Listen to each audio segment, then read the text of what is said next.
Ladies and gentlemen, imagine being in the middle of an argument and with just one phrase, all the tension disappears. Sounds impossible? It's not. In today's video, we're revealing one powerful phrase that instantly ends arguments and helps you take back control without saying a word you'll regret. Let's dive into the topic and give you the emotional edge in every conversation.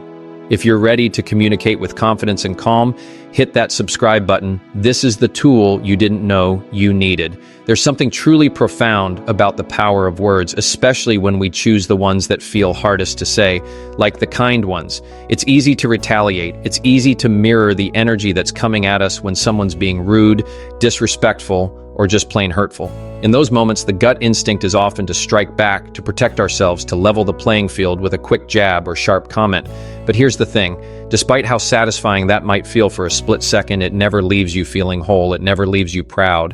And the truth is, I've never once regretted choosing kindness over ego, even when it was the last thing I wanted to do. When someone says something offensive or lashes out, there's this internal storm, like a fuse that's been lit. The pressure builds and your mind starts scanning for the perfect comeback, the line that'll cut deep enough to make them flinch, to prove a point, to defend your pride. But kindness requires restraint. It demands emotional strength. It says, I don't have to win this exchange to walk away with dignity. And the times I've chosen kindness, even reluctantly, those are the conversations I can revisit without shame. Those are the moments where I feel the most like the version of myself I want to be. This isn't about being passive. This isn't about letting people mistreat you or pretending that words don't hurt. It's about understanding the difference between reacting and responding. Reacting is primal, it's raw, it's fast, and it often bypasses wisdom. Responding, on the other hand, comes from a place of clarity. It's intentional. It takes the moment, breathes into it, and decides what kind of energy is worth putting out into the world. And I know sometimes kindness feels like weakness, like you're letting someone get away with something. But here's what most people don't realize. Kindness is a power move. It's a decision to be in control of your words, your energy, and your outcome. Because when you let someone else provoke you into saying something cruel, they've won. They've disrupted your peace. But when you meet aggression with calm, with grace, with kindness, you stay grounded, you stay you. So the challenge becomes this: how can we use our words to create a better life, a more meaningful one? Because words aren't just sounds, they're tools that build connection or walls, that create healing or harm, and how we speak, especially in tense moments, becomes a reflection of who we are. The way we communicate determines the quality of our relationships, our opportunities, and even our self-respect. Now, if you're hearing this and you're nodding, thinking of a situation you're in right now, a conflict, a difficult relationship, a conversation you're dreading, then let this be your reminder. You have a choice. You don't need to match someone's worst energy. You don't need to say that one thing you know would shut them down or make them feel small. You can say the kind thing instead. Or maybe not say anything at all, because silence too can be powerful. Sometimes the kindest thing you can do is remove yourself entirely from a situation that's unhealthy. And let's be clear, kindness isn't about being nice for the sake of being liked. It's not about avoiding conflict or shrinking yourself to keep the peace. Kindness is clarity. Kindness is strength. Kindness can mean telling someone the truth they don't want to hear. It can mean setting boundaries. It can mean saying no and not explaining yourself. It can mean walking away and not looking back. Because at the heart of kindness is self-respect. There's a tendency to think that kindness is for the benefit of others, that it's something you offer to make someone else feel better. But more often, kindness is for you. It's your way of walking away without baggage. It's your way of staying in alignment with who you are. Because words once spoken can't be unsaid. And the ones that cut too deep, the ones said in moments of heat, those are the ones we carry, not the people we said them to. They may forget, they may move on, but we replay them in our minds late at night. We relive the guilt. We question why we let ourselves go there. So think about the conversations that haunt you, the words you wish you could take back, the people you love who you might have hurt when you were hurting. Those moments stay, not because we're bad people, but because we weren't being our best selves. And that's the cost of not choosing kindness. But there's another way. A better way. And it starts with one small conscious choice. It starts with deciding that your peace, your growth, your integrity is more important than being right or being loud or being clever. It starts with choosing to be proud of how you handle hard conversations, even when no one's watching, even when no one claps for you, even when it feels like losing in the moment. That's why choosing to say the kind thing matters. Because it's never just about the conversation. It's about the story you tell yourself afterward. It's about the emotional residue you carry. And trust me, when you choose kindness, you don't carry regret. You carry peace. You carry strength. You carry pride. So the next time you're standing in the heat or if a difficult exchange when your blood is boiling and you want to let it all out, pause. Ask yourself, what's the kind thing here? Not the passive thing, not the people-pleasing thing, but the kind thing, the thing that you can live with tomorrow, the thing that aligns with your values and your growth and your character. And if you choose that, even just once, you'll start to notice how much easier it becomes. Because kindness is like a muscle. The more you use it, the stronger it gets. And eventually it becomes your default, not because you're weak, but because you're wise. This is your moment to reclaim that power, to use your words to heal instead of harm, to show up as the person you're becoming, not the one you used to be. And once you do, you'll understand what true strength feels like. It feels like kindness. When we talk about kindness in communication, it's easy to get stuck in theory. But what does that look like when you're in the middle of a real conversation, one that catches you off guard or triggers something deep? What do you do when someone throws a verbal punch, when they make you feel small, disrespected, or misunderstood? How do you stay grounded enough to not just react, but to respond with intention? One phrase, maybe so. It sounds almost too simple, too soft. But let me tell you, those 2 words have saved me from saying 1,000 I shouldn't haves. Because when someone's pressing your buttons, when they're making a statement with heat or judgment or pressure, the worst thing you can do is give them your full emotional energy. Maybe so is your shield. It gives you breathing room, it diffuses the tension, it keeps the conversation from escalating, and allows you to maintain your dignity, especially when the other person is doing everything they can to pull you into the mud. Imagine this. Someone's telling you how wrong you are, telling you how you should live, what you should believe, how to parent your kids, vote, eat, dress, whatever it is. Their tone is sharp, their energy is high, and your chest tightens. That familiar heat rises up, and you feel yourself wanting to interrupt, to clap back, to defend every ounce of your character. But instead of reacting with force, you pause and say, maybe so. That's it. No sarcasm, no defensiveness, just a calm, grounded, maybe so. What happens next is almost magical. The tension breaks. The fight that was loading up never takes off, because they were expecting resistance, and instead, you gave them nothing to push against. You didn't hand them your energy. You didn't step into the chaos. You stayed centered. That's not weakness. That's presence. That's maturity. That's emotional intelligence. There are countless moments in life when people will project their fears, insecurities, or pain onto you. Sometimes it's strangers, sometimes it's family, and often it's people we love who don't know how to communicate what they're really feeling. So instead, it comes out sideways as blame, criticism, passive aggression, and in those moments, our ego wants to rise up, wants to fight back. But what we need isn't to win. What we need is peace. What we need is a way to navigate these interactions without destroying ourselves or others in the process. That's where maybe so becomes your secret weapon. It's your pause button. It doesn't mean you agree. It doesn't mean you concede. It just means I'm not giving this more energy than it deserves. And that in itself is a powerful form of kindness, not just toward the other person, but toward yourself. And yes, this takes practice because our natural wiring is to defend. We want to be understood. We want to be respected. We want to feel seen.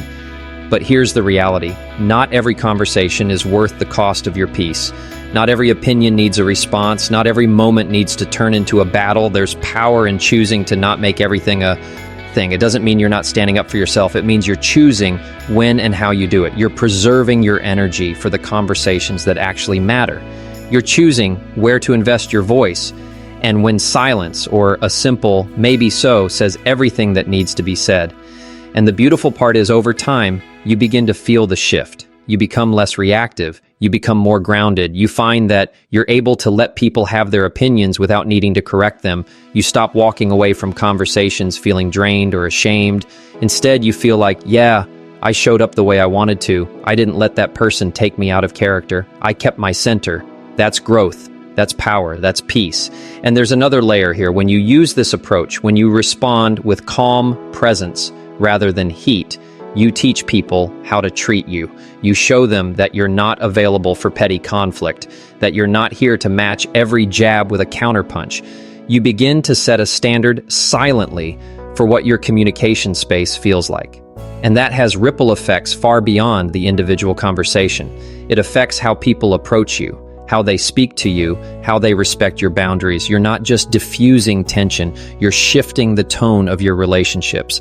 Now, let's be honest, this isn't always easy. There will be moments when everything in you wants to say the cutting thing, wants to get the last word, wants to remind them exactly who they're talking to. But that's where the real work is. That's where character is tested.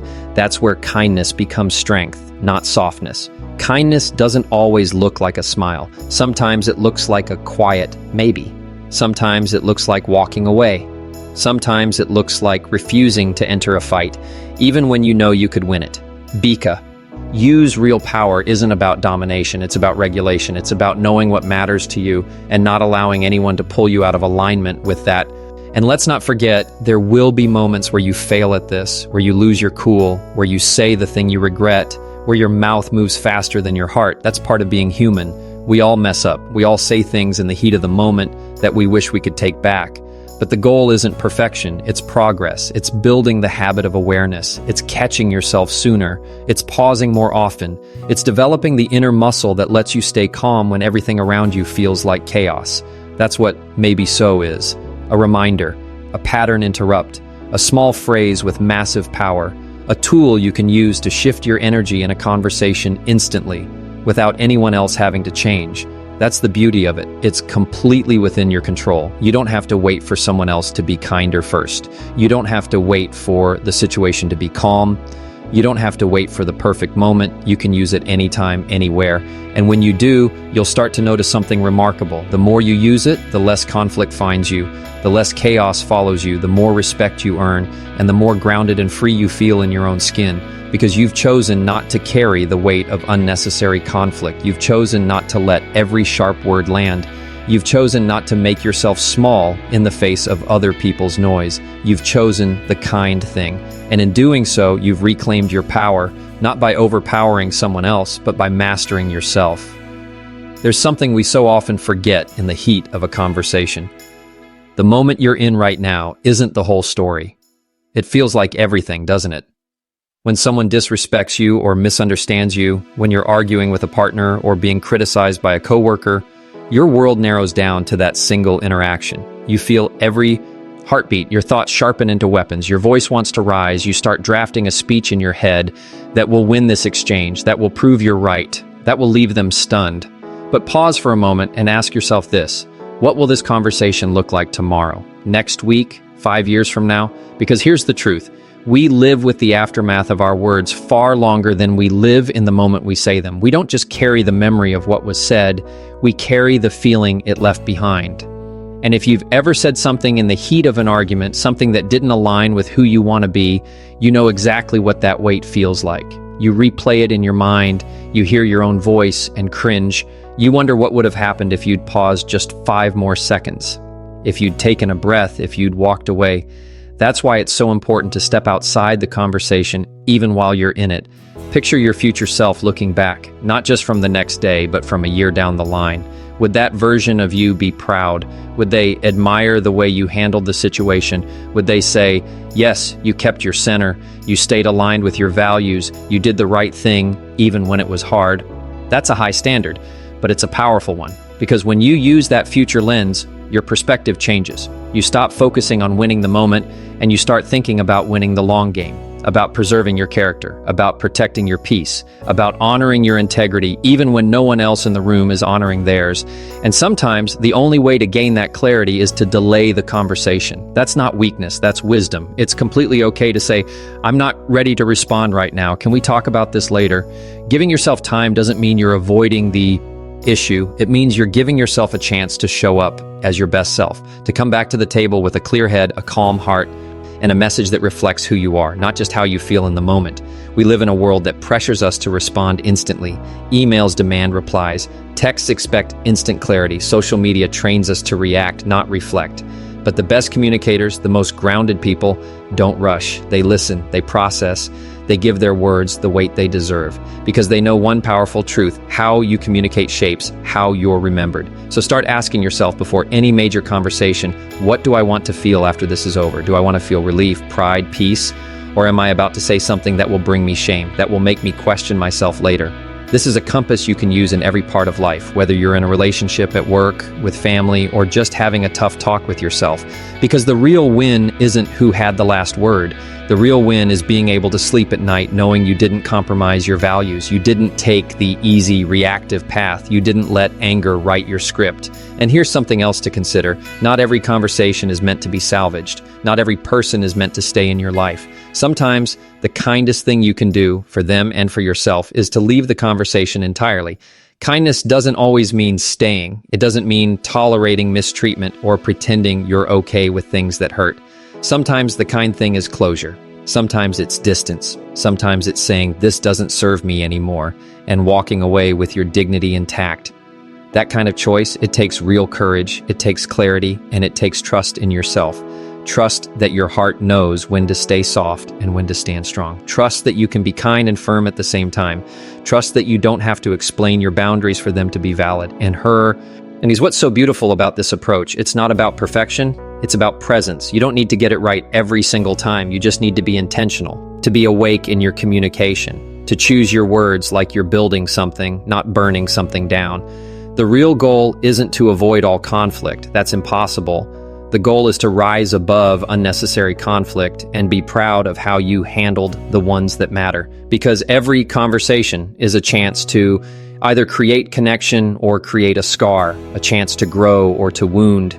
And the more you lean into kindness, not performative, people-pleasing kindness, but powerful, conscious kindness, the more your life begins to align with peace. And don't forget, others are watching, especially the people closest to you, your kids, your partners, your teams. They're watching not just what you say, but how you say it, how you handle tension, how you navigate disagreement.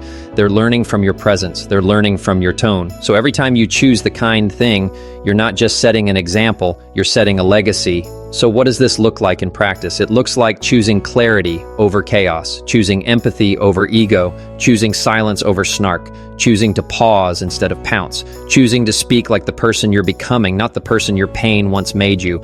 And even when it doesn't feel good in the moment, even when your pride wants to scream, even when everything in you wants to launch back, remember this: your future self is watching. Your peace is worth protecting. Your growth is worth the pause. And your legacy is being written every time you open your mouth. So ask yourself, in this moment, who do I want to be? If the answer is someone calm, clear, and kind, even when it's hard, then trust that instinct. Let it guide your tone. Let it hold your words. Let it shape your life. Because the way you communicate isn't just about getting through the day, it's about building a life you're proud of. And if you can choose the kind thing even once, especially when it's hard, you're already well on your way. So go forward into your next conversation with intention, with strength, with presence. Say the kind thing, not because it's easy, but because it's who you are. And let that be the legacy you carry into every room.